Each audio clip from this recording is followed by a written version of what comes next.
Valorant Champions is the final international event of the VCT 2024 circuit, and it's been an insane year. We've seen the return of Sentinels as the Masters winners, the rise of Team Heretics, the failure of Paper Rex and the succession of Gen.G, and the rising level of play in China. Champions is a celebration of the game and the scene, and for this I have brought members of the community to help you understand every single storyline going into the final tournament of the year. This is the Hater's Guide to Valorant Champions Tour, Champions Seoul. Down to a 1v4 and it's done! Ascend are your Valorant Champions winners! The first of their kind! Toma paranoia! Vem pra cima dele! Campeão do Champions!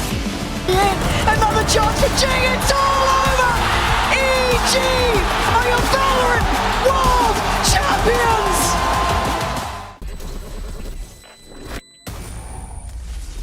Do you know what I like about this team?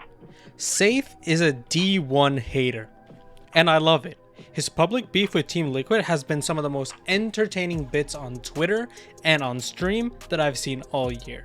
I am now christening Safe as an honorary NA player for the drama and pettiness he's provided. Now, back to the team. Vitality, unlike everyone else here, have made a rather impressive run in EMEA after a rough start to the season. Stage 2 showed more promise than ever, as they would only lose to Fnatic during the regular season. They would beat Team Liquid, BBL, and Carmine Corp. In the playoffs, they would have to battle Na'Vi, a team that was in a massive regression after losing their head coach. And then they would shock everybody by beating Team Heretics in the upper semi-finals. In the rematch versus Fnatic, they would lose, with only one map being close. They once again would have to play Team Heretics, and it seemed like Safe was destined to be in contention for the EMEA trophy once again. 3-1 versus Team Heretics, where almost everyone would have a fantastic statistical game except Kicks. Regardless of the run, they could only find one win versus Fnatic, and they placed second in EMEA. Vitality is an interesting team to talk about and even watch, because the reality is if Safe or Trex are having a good game, then they are a team to be feared, but the moment where one or both of these players start to regress to a middling performance, the whole team falls apart. As a fan of Safe, I do want to root for them, and I do think there's a chance Vitality make it out of the group stage. The competition is TenZ, Talon, and Leviatan. If TenZ show their ability to choke games away and Talon continues their masochist tendencies, then there's a good chance Vitality makes it out. The best thing they could do for me though, is eliminate Leviatan. Allez Vitality! Kiss each other, give each other some love. Make out with each other, guys. Amazing. Anti-Karon, the round that I hate the most, guys. All the way from scrims into the gulag. Let's go. Oh! Oh! Oh! Oh!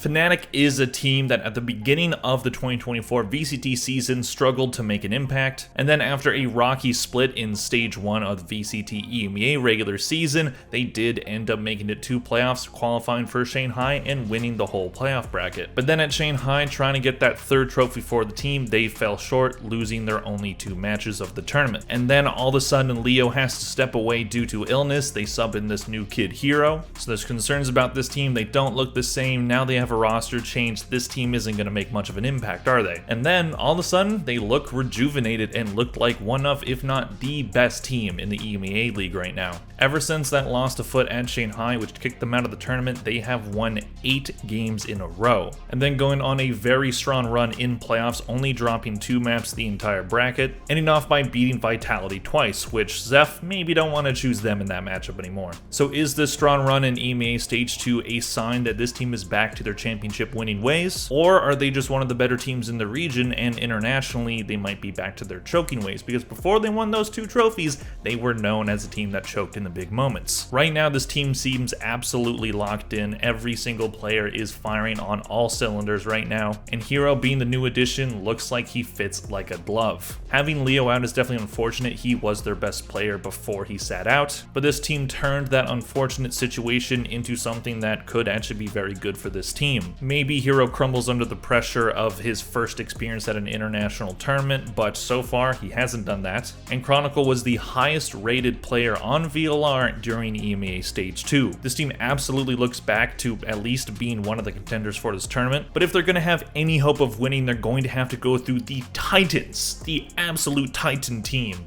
of Bili Bili Gaming. So we'll see what happens for Fnatic. I don't know if they win this match. This is going to be a really tough one for them. All jokes aside, Fnatic should be one of the contenders at this tournament. They have won before. They can do it again. Are they EMEA's best chance at an international title this year? We will see.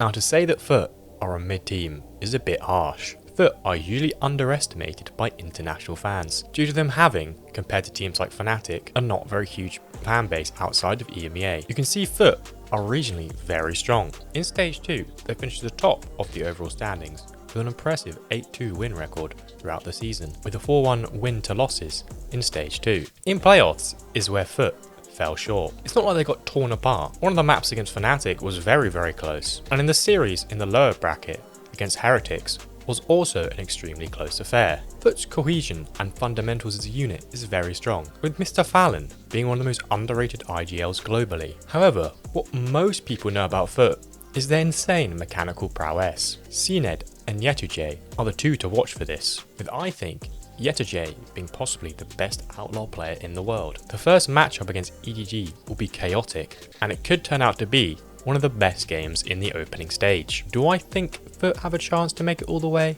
Well, it's pretty slim, but if they don't choke and lose grip of their team fundamentals, it might be possible.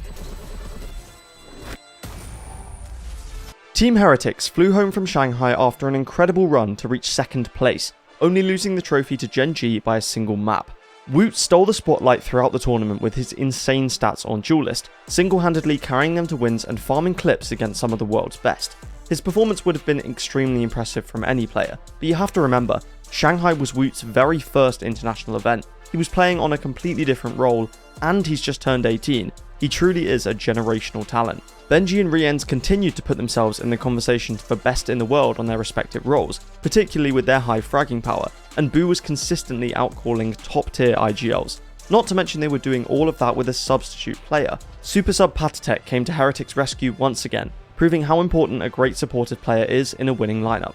They were coming out of Shanghai as one of the favourites for champions, but they still had to actually qualify, finally with their full roster. After a few strong wins in Stage 2, they slowly began to dip in form, looking pretty uninspiring against some of the weaker squads in EMEA. Very close wins over Gentlemates, Koi and Giant X made some worry that Heretics won't be able to reach the form they found back in Shanghai, and the playoffs didn't really help with those worries. They only needed one win to qualify, and they did find it over Fut, but losing to Vitality twice secured them the third seed from Europe for Champions. Questions over whether the team would do better with Patatek back in have plagued the team, but in all honesty, this squad just seems really tired. Rienz mentioned that they've played 32 matches before Champions, which is one of the highest number of games played across the entire VCT, and with constant switching in and out of players, plus going to both international events this year, the workload has never really stopped. The short break they have before Champions should help them get back into form, and we know just how good they can be at their peak. If they do find their groove again, they have everything they need to win a title. An abundance of firepower across the entire team, excellent team play and trading, experience on the biggest stage in a grand final, and last but definitely not least, good vibes. It's hard not to root for this team, so let's see if they can top their performance from Shanghai and win another Champions Trophy for EMEA.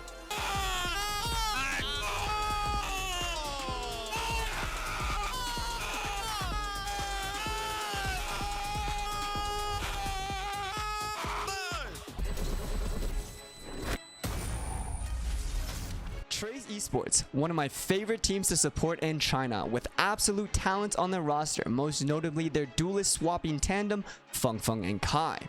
The story behind TenZ this year is that they would miss out on Masters Madrid, losing to Edward Gaming in the single elimination semi-finals. After that, they finally broke up their long-standing core and traded Flexin for Lol King, and it started to see improvements. However, despite making it to playoffs, they would fall short to DRG, who would then go on to represent China at Masters Shanghai. Another roster move was in play as BLG's longtime initiator player Bianc was brought into the roster, and TenZ would go on a playoff run, taking out All Gamers and FPX 2-0. but they would then get absolutely obliterated by Edward Gaming, only securing 7 rounds in 2 maps, all of which were in the first halves. They would then go on to rematch Fun plus Phoenix in the lower finals, but got reverse swept as the top 2 Chinese teams would have their fated battle. Fut Esports is a team with solid protocols and have very good firepower, and with a chance to show out on the international stage, they could definitely surprise some. Especially with Bianc making a return to the champion stage, he might be able to lead a very surprising turn of events at this event. But will the history of choking in important matches come back to bite Trace in their butt? I guess we'll have to wait and see. Bili Bili Gaming. There is no other team that carries the same immense aura when it comes to defeating NA teams. Defeating NRG twice only to drop out to EDG at last year's Champions LA. Just like last year, Bili Bili, or otherwise known as BLG, started off the year pretty slow, finishing second at the China kickoff play-ins tournament and continuing to struggle and not making playoffs in stage 1, thereby missing out on both Masters Madrid and Masters Shanghai. I like to imagine that as soon as they heard the rumblings of FNS and SOM rejoining NRG, they couldn't just let their mortal enemies outdo them, so they locked in. Sadly, the truth probably isn't quite that exciting. After struggling in stage 1, they brought in some new blood in Neff and Flexin, who previously was IGL for Tyloo and attacking Seoul before that, and also put Yosemite, known for his Senti, on second duelist. With these changes, they made a really good run, only dropping 1 map to Nova Esports, while still winning and only losing to EDG in their regular season. Playoffs started great versus JJG with a convincing 2-0, but the tides swiftly changed directions when they once again faced off against EDG. Once again making it a 3-map series, but falling short in the last moments. Luck would not be on their side either, as the next team they faced was FPX, starting off Ascent 13-3, just to bring it back on Icebox 12-14 and getting knocked out 13-10 on Lotus. Even though Bili Bili might not look as one of the big contenders from China, with the likes of FPX, Trace and EDG also attending, don't forget the unforgettable nightmare they were to NRG last year when they got underestimated. It's those types of stories, those types of moments that I watch Valorant for. Those unpredictable moments where the server almost seems to go silent, where nothing else seems to matter but the moment. I know this is a hater's guide, but I secretly love FPX. At Shanghai, they really showed that they had the guts to push forward the meta by playing triple controller, but also by attempting to combine the Gecko meta in 2024 with the Harbor meta from 2023, which just makes so much sense. Triple controller has proven to be effective at countering those aggressive pushes from defenders that we see so often in 2024, but it also helps keep tons of options open in the mid-round. I think their attack sides have serious potential to surprise every single team at Champions. But if you want to hate, FPX are clearly still figuring out how to effectively play defense with these types of comps. Against Team Heretics, we saw how quickly bluffing control with default smokes gets old. Once teams make it past these smokes, FPX just don't have many options left, and more methodical teams will know exactly how to find those holes. Remember that smokes are always a double-edged sword because they deny your own information as well. This is probably why we started to see some gamble traps from FPX, but you just need way better info to run these plays because good teams will know exactly how to punish failed traps. As you can see, Heretics are able to quickly take A for free in response. Coming out of VCT China, FPX are just looking super strong and are getting closer and closer at dethroning EDG. It's just fate that FPX get Heretics again for their first match at Champions, and also have Gen.G in their group, so we'll have to wait and see if they've overcome their defensive problems from last time. Edward Gaming is a team that a lot of people love. In China, they go crazy for EDG and Valorant in general. And if you don't believe me, just look at Grand Finals versus FPX. The arena, the fans, the entrances, and even the ambiance is as big or if not bigger than a Masters event. That being said, EDG has always been seen as the only hope for China.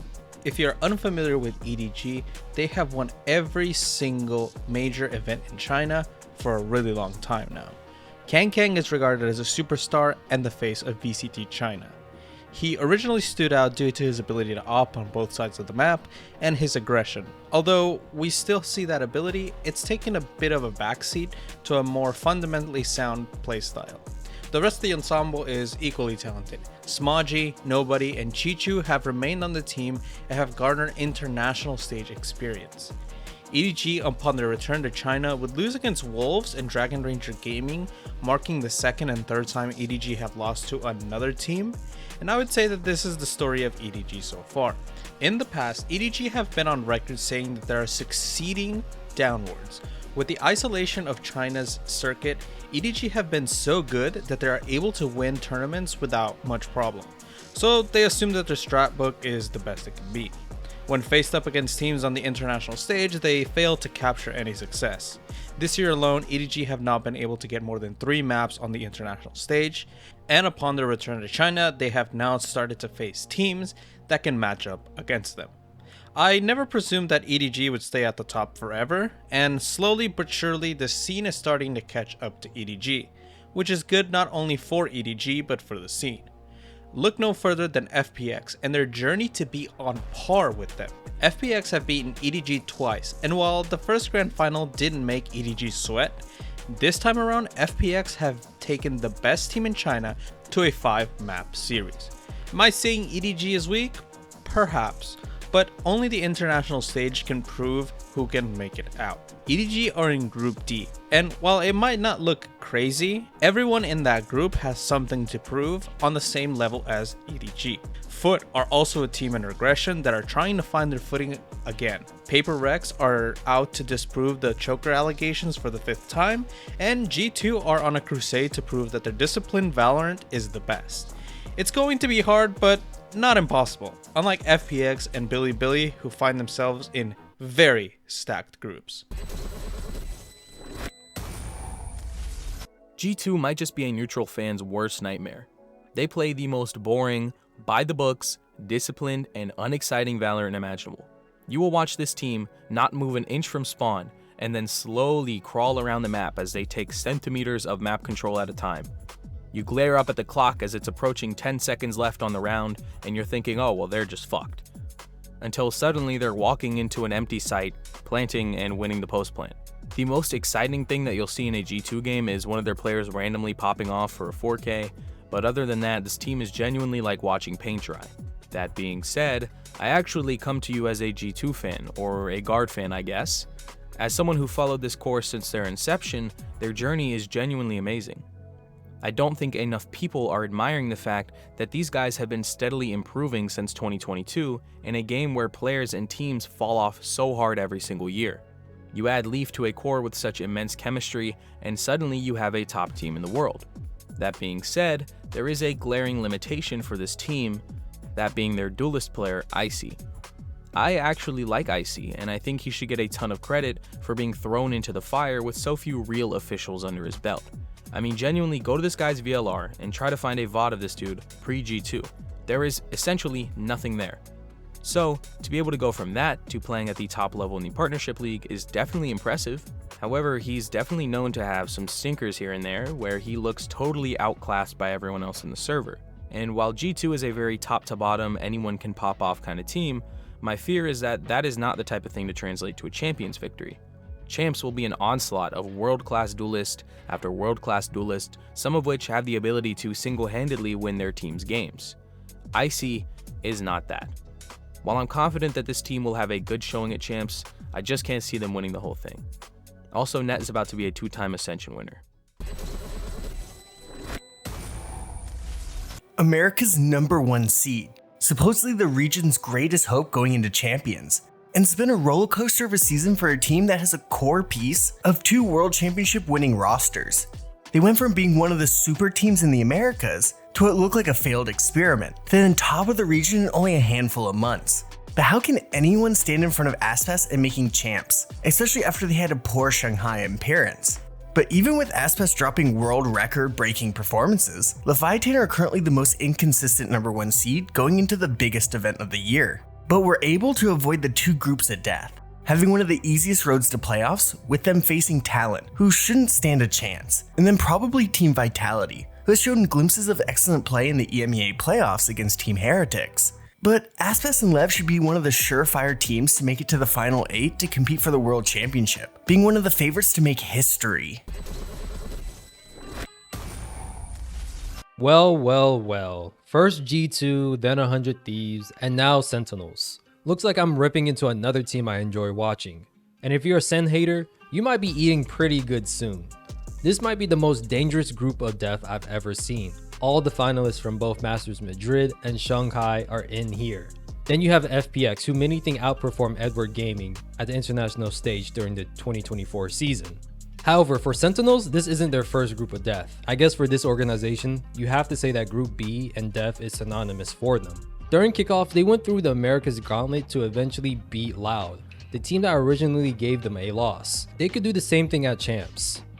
Or they can crash and burn like how they failed to make it out in another tough group in Split 1 of Americas. I'm convinced that Sentinels will never have an easy path to victory.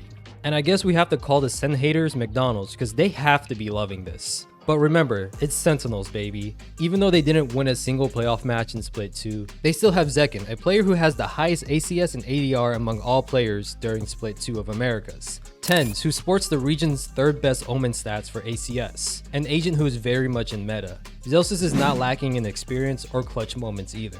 You can really slow this one down if you so wish. 6 bullets left in the chamber. What can you do with it? Ethan sticking, twisting, turning. Not enough for no way!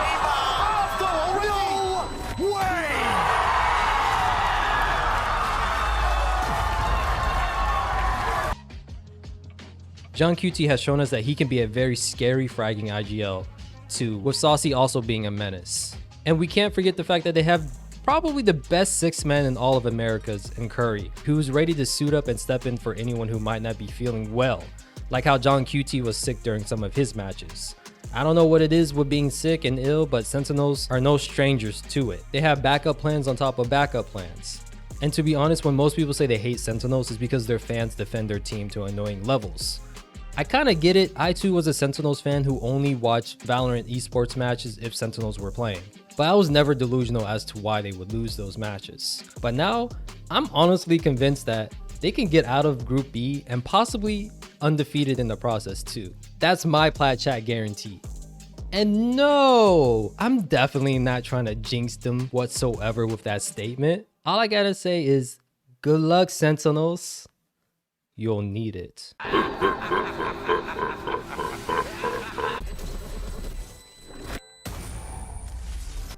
Crew is a squad that refuses to miss champions. LATAM seems destined to have at least one representative, gracias a Dios. The perception that this team carries are the same vibes that they had from previous years. They got lucky enough to qualify for champions, and they will get eliminated in groups. Going from being the best worst team last year to a team that has earned its qualifications is far different. Crew in Stage 1 ran through some of the worst teams in Americas, securing their spot in Stage 1 playoffs, where they would ultimately fall to G2 and Leviatan, missing out of Shanghai. Coming back to Stage 2, Crew would find themselves in a monstrous group, where they would have to play Sentinels on their revenge tour, NRG on their quest to qualify for playoffs, and G2 in prime form, and C9 who were out to prove that they weren't chokers. Unfortunately, the true representatives of LATAM would go on a losing streak versus Sentinels, NRG, and G2, and even benched Klaus and made Melser their IGL. But thanks to C9 and some math, they auto-qualified to playoffs. In the playoffs, they did confirm C9's choker allegations, and sent the paycheck thieves of Zeppa and Vanity to the offseason. They unfortunately would end up missing their matchup against Leviatan and be sent to the lower bracket. They would also get a victory against 100 Thieves and sent Piglet and company to cry with Nayshot, and despite giving up the best game of Americas in the lower bracket finals, they would come up short 3 rounds from a grand final appearance against Leviatan.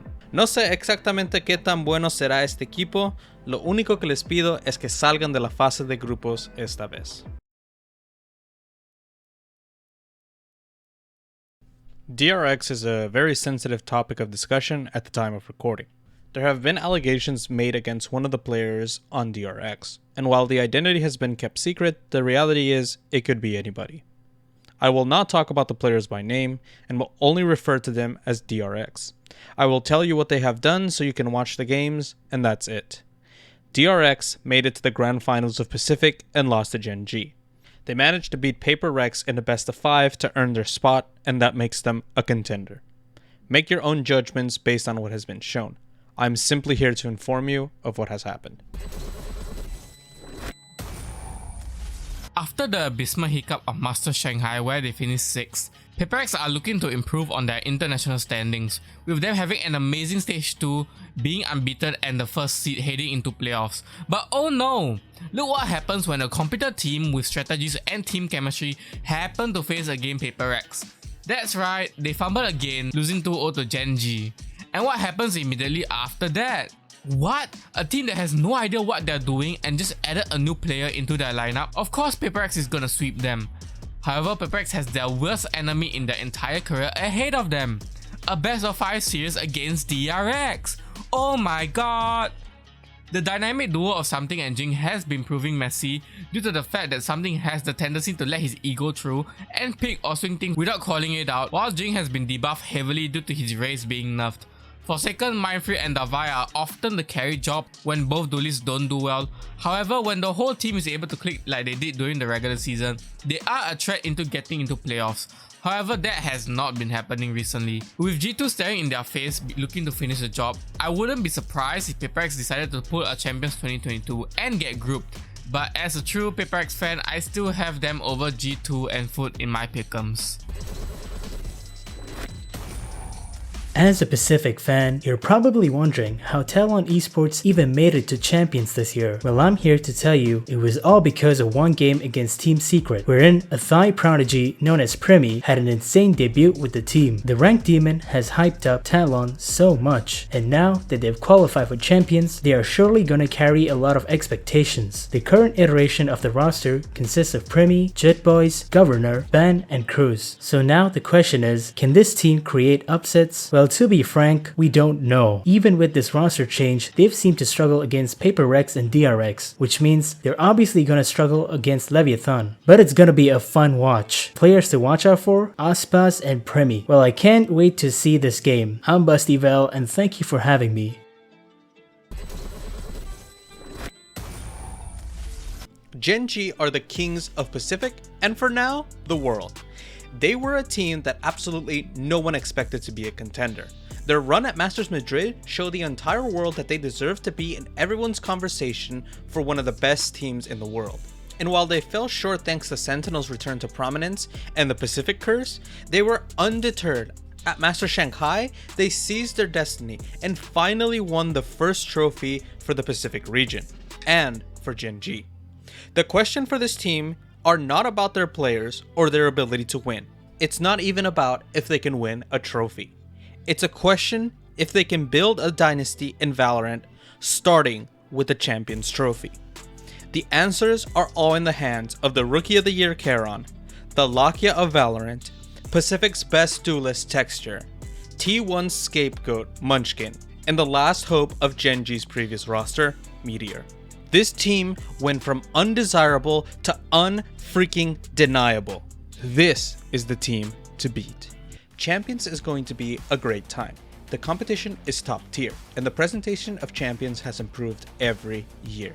I hope we get the gigabangers that our hearts desire as the season comes to a close. I want to thank Kyle from Fut Esports, Ford TV, the legends themselves, Command and Platoon, J-Con, Sido, the new kids on the block, the Kings of Pacific content, Flushy and Busty Val, and the American boys, the Day One Esports Andy, Kaizen, a very good friend, and Forefather, who needs to come out of retirement and post a video. All these guys have been contributing to our community, and I couldn't be more glad to work with these gentlemen. The Haters Guide could have not happened without them, so make sure to check out all their content and our podcast, Exit Frag. Thank you as well to all the channel members. Your support is appreciated. For the last time this year, thank you for watching and have a nice day. Happy Champions.